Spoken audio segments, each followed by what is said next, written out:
आप सभी विद्यार्थियों का साहित्य सोपान मंच पर एक बार पुनः स्वागत है। आज हम माध्यमिक शिक्षा बोर्ड राजस्थान की कक्षा 10 की हिंदी की पुस्तिका जो है क्षितिज, उसके पद्यखंड या काव्यखंड जो है उसके बारे में अध्ययन करेंगे। तो इसके सबसे पहले जो है अध्याय है सूरदास। सूरदास जी जो पहले कवि हैं उनके यहाँ पर परिचय भी आया उनका, और यहाँ पर इनके 4 पद भी दिए गए हैं। तो क्योंकि बोर्ड परीक्षा जो होती है उसमें यहाँ से परिचय के भी सवाल बनते हैं सूरदास जी से संबंधित, और दूसरा पद से संबंधित व्याख्या के सवाल, और बीच में से भी प्रश्न बनते हैं। तो हम अध्ययन करते हैं सूरदास जी का। सबसे पहले सूरदास जी का परिचय। जन्म 1540 संवत लिखा है यहाँ पर, और निधन है 1620। तो संवत जो है वो ईस्वी से 57 साल आगे चलता है प्लस। इसका मतलब अगर हम इसे ईस्वी में बदलना चाहें तो इसमें से 57 साल माइनस घटाएंगे। कृष्ण भक्त कवि परिचय पढ़ रहे हैं। कृष्ण भक्त कवि सूरदास का जन्म संवत 1540 में हुआ। इनका जन्म आगरा और मथुरा के बीच रुनकता नामक ग्राम में माना जाता है। कुछ विद्वान दिल्ली के निकट सिंही गांव को इनकी जन्मस्थली मानते हैं। तो मतलब इनके जन्म स्थान के बारे में मतभेद हैं। कुछ लोग जो मानते हैं वो आगरा और मथुरा के बीच में एक रुनुकता नामक गांव है, वहाँ पर मानते हैं। तो कुछ लोग मानते हैं दिल्ली के पास में ही सिंही गांव है, वहाँ पर। इनके पिता का नाम रामदास बताया जाता है। वार्ता साहित्य और भक्तमाल, ये 2 साहित्य थे। वार्ता साहित्य और भक्तमाल के आधार पर ये सारस्वत ब्राह्मण कहे गए, किंतु साहित्य लहरी इनकी खुद की जो रचना है साहित्य लहरी, इसमें एक पद है जिससे ये पृथ्वीराज के अमात्य मतलब मंत्री और राजकवि चंद्रवरदाई के वंशज ब्रह्मभट्ट मालूम होते हैं। इस पद से बहुत सी बातें ज्ञात होती हैं। इसी पद के आधार पर कहा जाता है कि ये नेत्रहीन होने के कारण एक अंधकूप में गिर पड़े थे। अंधकूप पता नहीं था कि यहाँ पे कुआं है, और उसमें गिर पड़े थे। 6 दिन वहाँ पड़े रहने के बाद भगवान श्री कृष्ण ने इन्हें दर्शन दिए और सनेत्र कर दिया, मतलब उन्हें ज्योति दे दी, मतलब नेत्र आराम से वो रोशनी दे दी, तो आराम से देखने लग गए। इस पर सूरदास ने कहा, प्रभु जिन नेत्रों से आपके दर्शन हुए, अब उनसे मैं सांसारिक पापों को नहीं देखना चाहता। उनके निवेदन से नेत्र सदा के लिए बंद हो गए, लेकिन उन्हें प्रज्ञा चक्षु प्राप्त हो गए। ज्ञान के नेत्र जो है वो प्राप्त हो गए उन्हें। सूरदास जन्म से अंधे थे, यह विवादास्पद है। इस संबंध में अधिकांश विद्वानों का मत है कि वे जीवन के अंतिम समय में अंधे हुए थे, क्योंकि इसका प्रमाण हमें इनके पदों से मिल जाता है। इनके एक पद है जिसमें ये लिखा है, या माया झूठी की लालच दुहु दृग अंध भयो, कि ये जो माया जो है ना संसार की, ये लालच वगैरह ये सब झूठा है।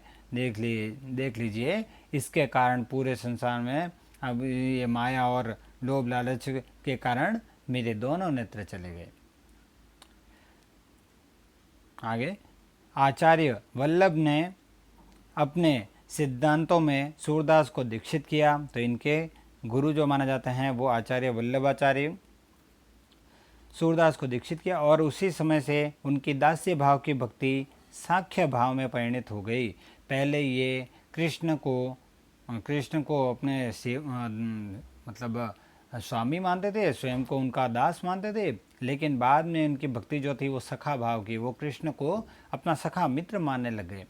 अपने गुरु वल्लभाचार्य जी के आज्ञानुसार उन्होंने ईश्वर की कथा को भाषा में वर्णन करने का कार्य प्रारंभ किया। सूरदास की उपलब्ध रचनाएं 3 हैं, सूरसागर, साहित्य लहरी और सूरसरावली। अधिकतर इस पर प्रश्न बनता है इनकी रचनाओं का, तो ये ध्यान रखना है। सूरसागर इनके प्रामाणिक, अत्युत्तम और श्रेष्ठ काव्य ग्रंथ है। सूरसागर जो उनकी कीर्ति को अक्षय मतलब जो क्षय कभी नष्ट नहीं होने वाला, उसको कहते हैं अक्षय। रखने के लिए पर्याप्त है। सूरदास ने ब्रज भाषा का प्रयोग किया है। इनके पूर्ववर्ती मतलब पहले के जो किसी भी कवि की भाषा में काव्य छटा न तो इतनी साहित्यिक है और न ही इतनी सौंदर्यपूर्ण, मतलब जैसा काव्य का वर्णन इन्होंने लिखा है वैसा न तो पहले कोई लिख पाया है और न अब तक के कवियों में से कोई ऐसा लिख पाया है। पाठ परिचय। प्रस्तावित पहले पद में, यहाँ पर 4 पद है, प्रत्येक पद का यहाँ पर प्रसंग दिया गया है तो वो हमें पढ़ना है। प्रस्तावित पहले पद में कृष्ण और राधिका के प्रथम मिलन का वर्णन है, ये मूल रूप में ध्यान रखना है। अपरिचय की दीवार, मतलब जब परिचय नहीं हुआ है उस दीवार को कृष्ण के पहल से समाप्त होती है। कृष्ण बात करते हैं। राधिका बहुत चतुराई से कृष्ण की खूबियों एवं खामियों को व्याज स्तुति में कह देती है, वह टेढ़ी उक्तियों के द्वारा कहती है उनको। अंततः कृष्ण राधिका को संग खेलने के लिए आमंत्रित करते हैं। शेष 3 पदों में उद्धव गोपियों के संवाद, जिसे कहते हैं भ्रमर गीत, वो यहाँ पर आया है। इसे भ्रमर गीत के रूप में जाना जाता है। भ्रमर गीत हिंदी साहित्य में अनुपम है। अनुपम का मतलब जिसकी कोई उपमा नहीं दी जा सकती। उद्धव निर्गुण ब्रह्म के प्रवक्ता के रूप में गोकुल आते हैं, किंतु कृष्ण के सम्मोहन में डूबी गोपियों के विचार सुनकर उद्धव जी निरुत्तर हो जाते हैं, उत्तर ही नहीं दे पाते वो तो। गोपियों के उपालम, उल्हाना जिसको कहते हैं, विदग्धता, अंदर अंदर वो दुख में जल रही होती है और करुणा से भरे हैं। गोपियों के व्यंग्य बाणों से उद्धव का हृदय छलनी हो जाता है और वे स्वयं कृष्णमय हो जाते हैं। आस्था के समक्ष उद्धव के सिद्धांत फीके पड़ जाते हैं। प्रस्तावित समस्त पद गेय है। गेय मतलब गाकर पढ़ने योग्य हैं। इसमें अंतिम में शब्दार्थ भी दिए हैं, वो भी हम पढ़ेंगे। कठिन शब्दार्थ। खोरी यानी गली, ढोठा यानी पुत्र, अंकुर यानी रिश्वत, मधुबन यानी मथुरा, फिर मसी यानी स्याही, आघात यानी प्रसन्न, पौरी यानी दहलीज, भूरई यानी बहकाना, भौर यानी भ्रमर या भंवरा, शोध यानी खोज, सरदव यानी सरकंडों के जंगल, सुहात यानी रुचिकर, श्रवणनी यानी कानों से, तनक यानी जरासी, सरबस यानी सर्वस्व, प्रमोदे वश में करना, दाख यानी किशमिश। अब यहाँ से हम शुरू करते हैं। पहला पद दिया हुआ है। सबसे पहले जब भी व्याख्याओं को पढ़ें या याद करें तो इनको पहले पद को पूरा पढ़ें, उसके बाद में उसके सरलार्थ को निकालने का प्रयास करें।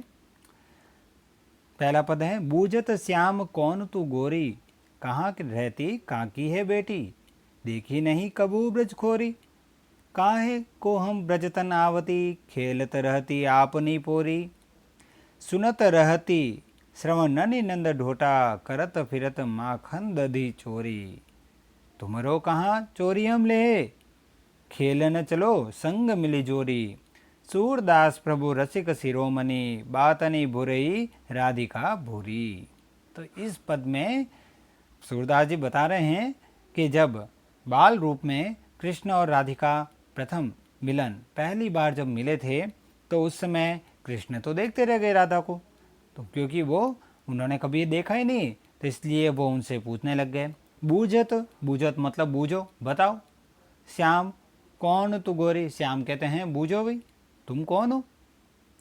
हे गौरी, तुम कौन हो, तुम अपना परिचय दो। कहाँ रहती, कहाँ की है बेटी, तुम कहाँ रहती हो और किसकी पुत्री हो।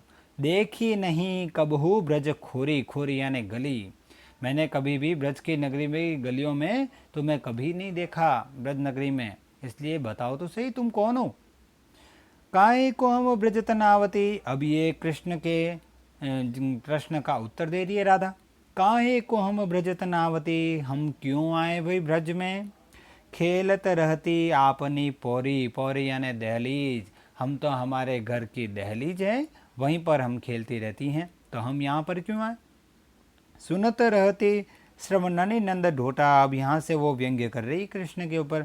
श्रवणनी मतलब सुनती हैं, हम एक ही बात सुनती रहती है कानों में, एक ही बात हम बार बार लोगों के मुंह से सुनते हैं कि नंद ढोटा नंद बाबा का एक पुत्र है और वो करत फिरत माखन दधी चोरी, वो करता फिरता है क्या, माखन और दही की चोरी करता रहता है। ये बात जरूर हम हमारे दहलीज पर ही सुन लेते हैं लोगों के मुंह से। तो तुमरो कहाँ चोरी हम ले।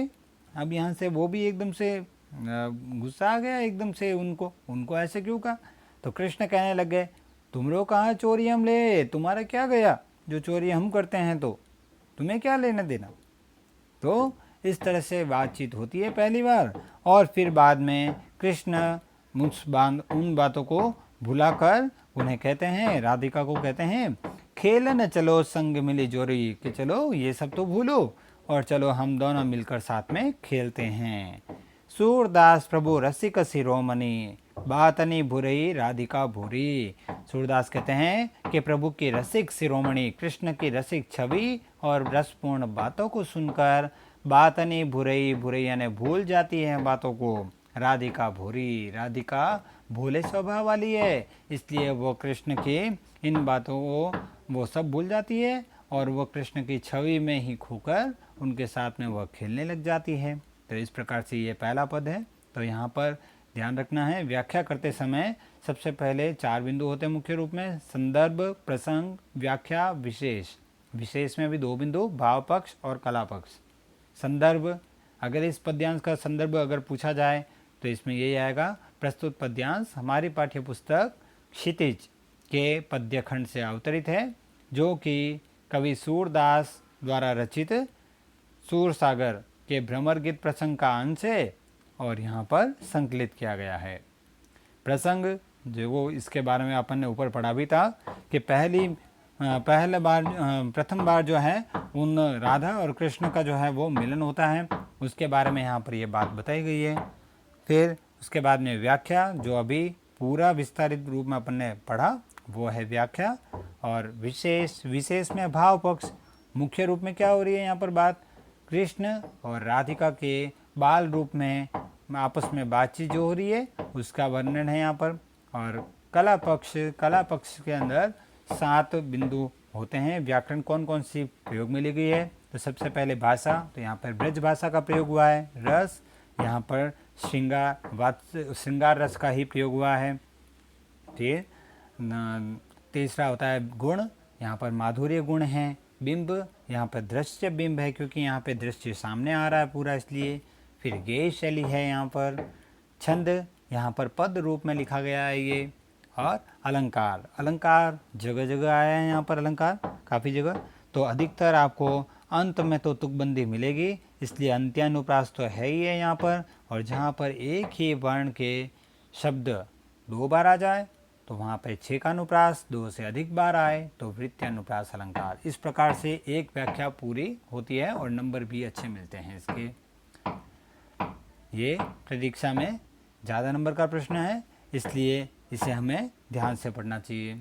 अब अगला, मधुकर श्याम हमारे चोर, मन हरि लियो तनक चितवनी में, चपल नैन की कोर, पकड़े होते हृदय और अंतर, प्रेम प्रीति के जोर, गए छड़ाई तोर सब बंधन, दे गए हंसनी अकोर, चौकी परी जागत निसी बीती, दूत मिलियो एक भोर, सूरदास प्रभु सर्व से लूटियो, नागर नवल किशोर।